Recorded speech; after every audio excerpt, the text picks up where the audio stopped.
Netanyahu, I think he also bears responsibility. It's permanently always on the, full-scale speed towards conflict and crisis with Iran. Instead of trying to find how can we find a way that these powers can live with each other within the region. And it should be, when you get these conflicts, the United States, that acts as the major broker of all these deals, has to see it in its interest. It wants to leave the Middle East. It wants to get out of it. The last 3 administrations had wanted to do that, from Obama, Trump and Biden. Well, you can't do that unless you resolve some of the underlying issues there. Because you get what you get in Afghanistan. Absolute disaster. They've taken their eyes off the ball. They've allowed this to go on for far too long. And they've underlined, if you can't get a ceasefire, if you can't get an end to the fighting, then you have to go to the rules of the game. That's international law, and that's been ripped up in front of us as well. That's meant to protect civilians. Look, foreign news, thousands of people are fleeing southern Lebanon as Israeli airstrikes continued overnight.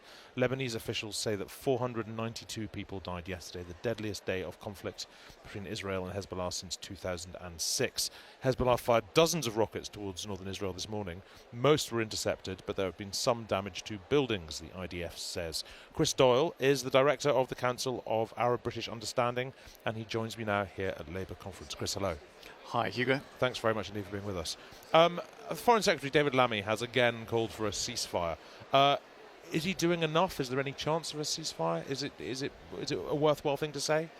Not only is he not doing enough, there's a complete complacency in the international community about this. At the Labour conference last year, I and many others were saying, if you didn't get the grip on the situation in Gaza, we just had the terrible attacks on the 7th, this will escalate into a regional war. We will go down a hellhole of a path. And, we're nearly a year later, and we've seen decimation in Gaza afterwards. 90% of the population have been displaced. We've seen the West Bank now being invaded, and an orgy of settlement building and settler violence. And now the evolution of a conflict between Israel and Hezbollah, from being one that was low intensity to now what is evolving into a full-scale war. And the international community as such, the major players, particularly the United States, you've got to point your finger at them, are just not at the races. They're not showing the right sort of leadership. We get slogans instead of strategies. So you get talks about de-escalation. But how are you going to get this de-escalation? A ceasefire. But you say it, but how are you actually going to achieve this meaningfully? It's like the two-state solution. We've been talking about that since 1980. And we can't even recognize the second state in that equation. Shouldn't this be an unusually clear-cut conflict for Israel to be in? As in, if you compare this with Gaza, look, Gaza is an occupied territory, which, although Israel wasn't on the ground before, still basically effectively controlled. And so there's moral responsibilities there that many may feel are not being adhered to. West Bank, similar. Hezbollah has been firing rockets at Israel from another country consistently for a year now. This is effectively Israel being attacked by another country.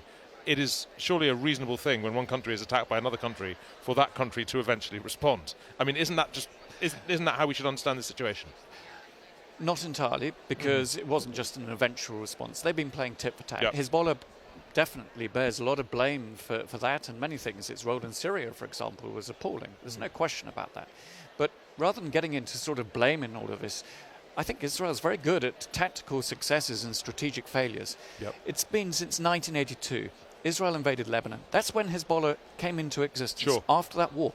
42 years later, they're in contest of power and competition. Something's gone wrong here. And where's the questioning of, is this approach with Israel of always adopting the military-first, force approach really working? You assassinate a leader, and then it gets replaced. But what's the? I mean, if we want Western powers to say to Israel, do something different here, what's the thing you say to a country that is being fired upon by another country that is not fire back? Well, first of all, it is Hezbollah made it very clear that it was related to Gaza, and that's why I said at the beginning that allowing Gaza to escalate in the way that it did, there's no winning in that. It's just going to be degrees of losing, and it's the same with Hezbollah. Of course, in the background to this, there is Iran, and yet again, you see this failure to come to some sort of terms with Iran, to find some sort of way getting it into the family of nations again.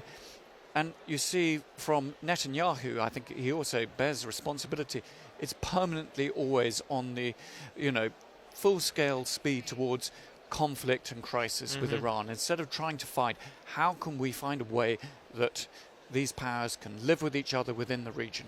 And it should be, when you get these conflicts, the United States, that acts as the major broker of all these deals, has to see it in its interest. It wants to leave the Middle East. It wants to get out of it. The last 3 administrations wanted to do that, from Obama, Trump and Biden. You can't do that unless you resolve some of the underlying issues there, because you get what you get in Afghanistan. Absolute disaster. Sure. They've taken their eyes off the ball. They've allowed this to go on for far too long.